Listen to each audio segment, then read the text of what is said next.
নমস্কার আমার প্রিয় বন্ধুরা, গুড মর্নিং। তো বন্ধুরা, তোমরা কেমন আছো? আশা করি সবাই খুব ভালো আছো, সুস্থ আছো। আমিও ভালো আছি। আর আমার এই ছোট্ট চ্যানেলে তোমাদের সবাইকে জানাই অনেক স্বাগত আর অনেক অনেক ভালোবাসা। তো নদিয়ার ছোট্ট একটি গ্রাম থেকে আমি মালতী তোমাদের সামনে চলে এসেছি নতুন একটা ভিডিও নিয়ে। আমার এই ছোট চ্যানেলটিকে সাবস্ক্রাইব করে আমার পাশে থাকার অনুরোধ করছি।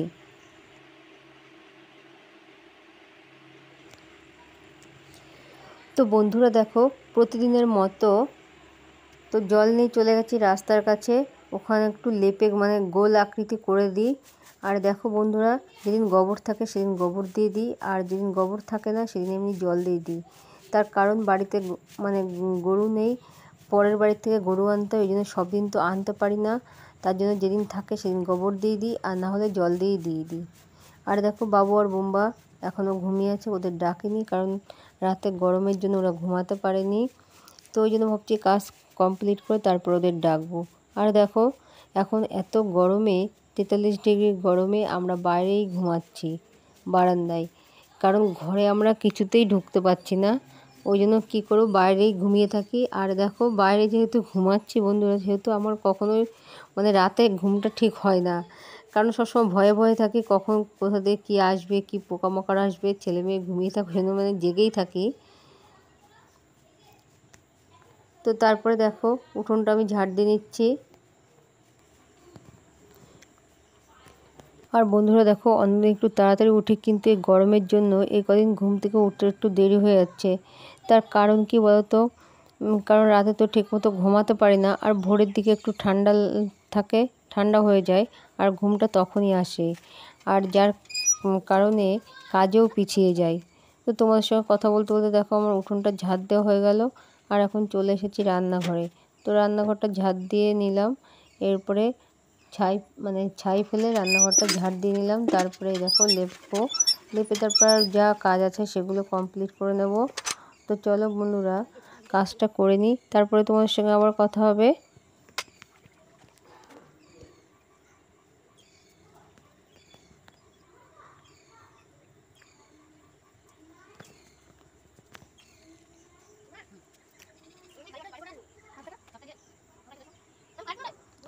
আর বন্ধুরা দেখো, আমার রান্নাঘরটা সেভাবে গোছানো নেই। তার কারণ কি বলতো, রান্নাঘরটা দেখো ওই পাশে ওপাশে বস্তা আছে আমার, আর ওই বস্তাগুলো রাখার একটাই কারণ, আমি ওই বস্তায় জ্বালানি ভরে রাখি, কারণ জ্বালানি রাখার আমার সেরকম কোনো জায়গা নেই। তার জন্য জ্বালানি গুছিয়ে আমি বস্তা ভরে রেখে দিই। আর এখন দেখো থালা বাসন নিয়ে চলে এসেছি কলে। থালা বাসন ধুয়ে তারপরে বাসি কাপড় চেঞ্জ করে তারপরে আসবো আমি রান্নায়।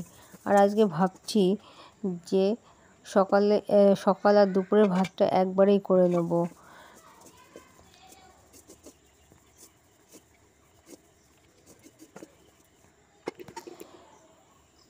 তো জানো তো, আমার হাজবেন্ড যেহেতু বাড়িতে থাকে না, সেহেতু আমার কাজগুলো সব একাই করতে হয়। ঘরের কাজ, বাইরের কাজ, ছেলে মেয়েকে স্কুলে নিয়ে যাওয়া, বা এখানে ওখানে যত কাজ থাকে সব আমাকেই করতে হয়।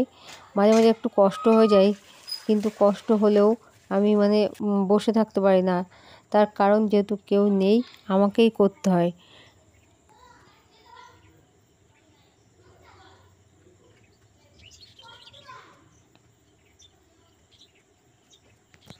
আর দেখো কাপড় চেঞ্জ করে চলে এসেছি রান্নায়।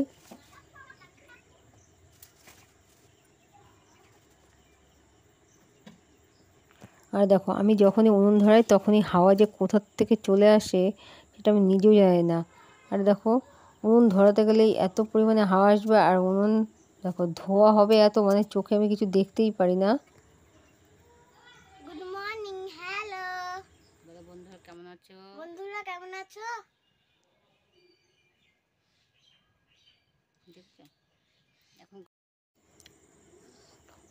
আর দেখো বন্ধুরা, আজকে হচ্ছে শুকনো শিম গাছ দিয়ে রান্না করব। ছাদে শিম গাছ লাগিয়েছিলাম, আর শিম গাছগুলো বেশ মোটা মোটা হয়েছে, তো কেটে রেখেছিলাম, এবার শুকিয়ে গেছে, তো আমি ফেলে দিইনি। তো ভাবলাম যে দেখি রান্না করেই দেখি পারি কি না, তো ওই জন্য নিয়ে এসেছি। মানে আমার একটা শিম গাছ এতটাই হয়েছিল যে জ্বালানি দেখো এই কিছুটা আছে আর কিছুটা বাইরে রেখে দিয়েছি। তো ভাবলাম আগে অল্প দিয়ে দেখি রান্না করতে পারি কি না, যদি পারি তাহলে আরও যেগুলো আছে সেগুলো নিয়ে আসবো। তো দেখলাম ভালোই জাল জ্বলছে জানো তো। তো বন্ধুরা দেখো, গ্রামের বউদের এরকম শুকনো শিম গাছ, শুকনো বেগুন গাছ, পাতা, টুকটাক ডাল দিয়ে রান্না করেই তবে খেতে হয়। তো গ্যাস তো মোটামুটি সবার, মানে গ্যাস মোটামুটি না সবার বাড়িতে আছে, কিন্তু যতটা সম্ভব ততটাই এই কাঠ দিয়ে আমাদের মানে রান্না করতে হয়। তারপরে যদি কখনো মানে সব সময় কী বলতো কাঠ দিয়ে করা পসিবল হয়ে ওঠে না, কখনো কোনো টাইমে তো গ্যাসেও করতে হয়। আর বেশিরভাগটা তো গ্রামে মানে কাঠেই রান্না হয়।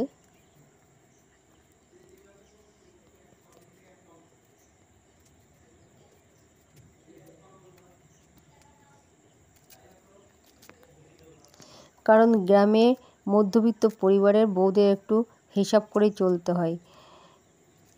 তোমাদের সঙ্গে কথা বলতে বলতে বন্ধুরা আমার সবজি কাটা হয়ে গেল। আর সবজির মধ্যে ছিল পেঁপেটা ভাজা দেবো, আর একটু পেঁয়াজ রসুন কেটে নিলাম।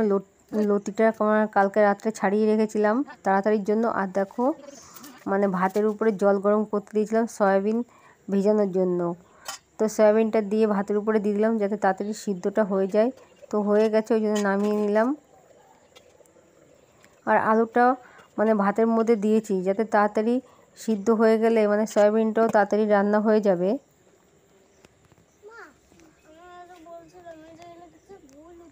আর দেখো আমার বোম্বাই দেখো চলে এসেছে বই নিয়ে আমার কাছে, কারণ একটু দেরি করে উঠেছে ওই জন্য সকালে ওখানে মানে আলাদা করে পড়াতে পারিনি। ওই জন্য বললাম যে রান্নাঘরে বইটা নিয়ে আসতে, তো এখানে পড়াও হয়ে যাবে আর আমার রান্নাটাও হয়ে যাবে।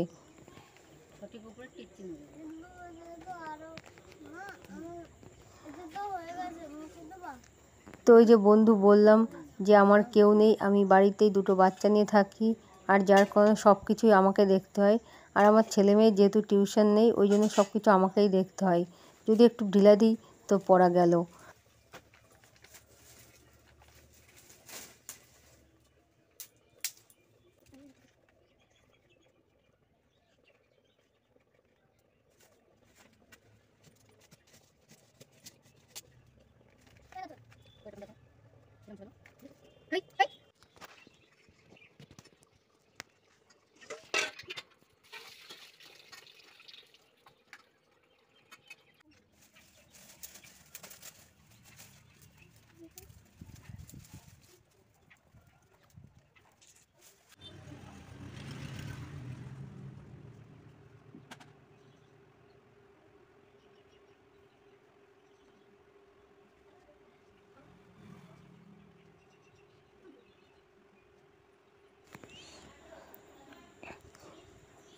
তো জামা কাপড়গুলো রান্নায় ঢোকার আগেই কেচে ধুয়ে রেখেছিলাম।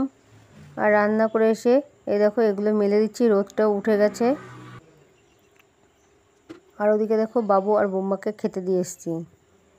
তো বাবুর খাওয়া হয়ে গেছে আর বাবু এখন দাঁড়িয়ে আছে টোটোর জন্যে। তো ও যাচ্ছে আঁকতে, ওকে আমি এখন টোটোয় তুলে দেবো। কারণ আগে মানে দিয়ে আসতাম আর নিয়ে আসতাম, আর এখন সেটা মানে করতে গেলে আমার প্রচণ্ড কষ্ট হয়ে যায়। আর এতটা গরম পড়েছে মানে বাইরে যেতেই মানে ভীষণ কষ্ট হয়ে যায়। ওই জন্য ওকে এখন টোটোতে তুলে দিই, আর আঁকা হয়ে গেলে আমি যে নিয়ে আসি, কারণ ও ওখান থেকে টোটোয় উঠে একা আসতে পারে না। আর দেখো আমি চলে গেছি বাগানে লঙ্কা তুলতে। আর এখন আমি ভাত খাবো, মানে পেঁপে সিদ্ধ ওই জন্য মাখানোর জন্য। তো নিজের হাতে লাগানো গাছ থেকে লঙ্কা তুলে সিদ্ধটা খেলে আমার কাছে মানে সিদ্ধটা খুব টেস্টি লাগে। আর কার কাছে কীরকম লাগে জানি না, তবে আমার কাছে তো খুবই ভীষণ মানে ভালো লাগে। তো দেখো এখন লঙ্কা তুলে সিদ্ধ মাখিয়ে দেখো খেতে বসে গেছি আমি।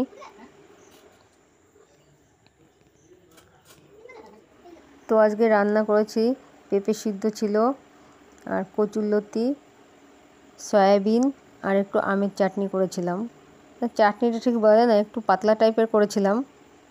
তো গরমে একটু টকটা খেলে বেশ খাওয়ার শেষে মুখটা বেশ ভালো লাগে। দেখো খেয়ে এবার বোম্বার নখ কাটতে বসে গিয়েছি।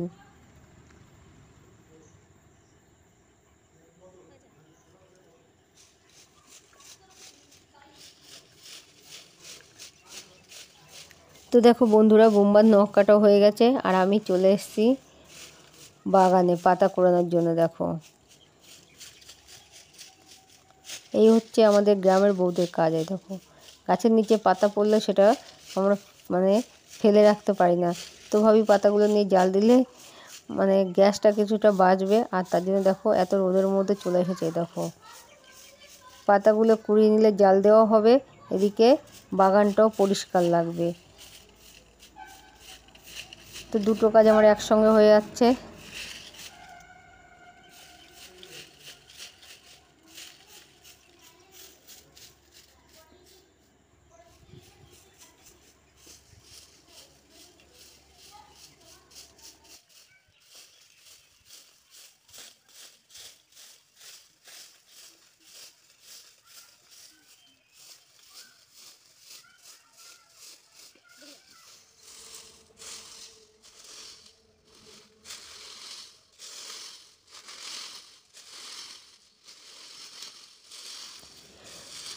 তো বন্ধুরা দেখো, পাতাগুলো কুড়িয়ে এখন বস্তার মধ্যে ভরছি, কারণ বস্তার মধ্যে ভরে রাখলে না আমার খুবই সুবিধা হয়। কারণ যখন রান্না করব তখন এই বস্তা ধরে নিয়ে গেলে আমার ওই জায়গাটা নোংরাটা কম হবে। আবার বস্তা ধরে রান্না হয়ে গেলে আবার বস্তা ধরে সরিয়ে দেব।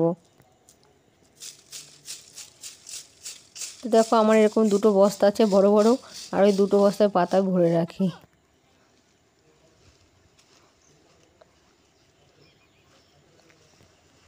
এত গরম সহ্য করা খুব কষ্ট হয়ে যাচ্ছে। আর দেখো, পাতা কুড়িয়ে আমার এত গরমে এত জল তৃষ্ণা পেয়েছে, জলটা না খেয়ে আর পারছি না। তো বন্ধুরা, আমার ভিডিওটা যদি কোথাও কোনো অংশে তোমাদের ভালো লেগে থাকে তাহলে একটা লাইক করো আর আমাকে কমেন্ট করে জানিও। তো আজকে এই পর্যন্ত, আবার দেখো অন্য একটি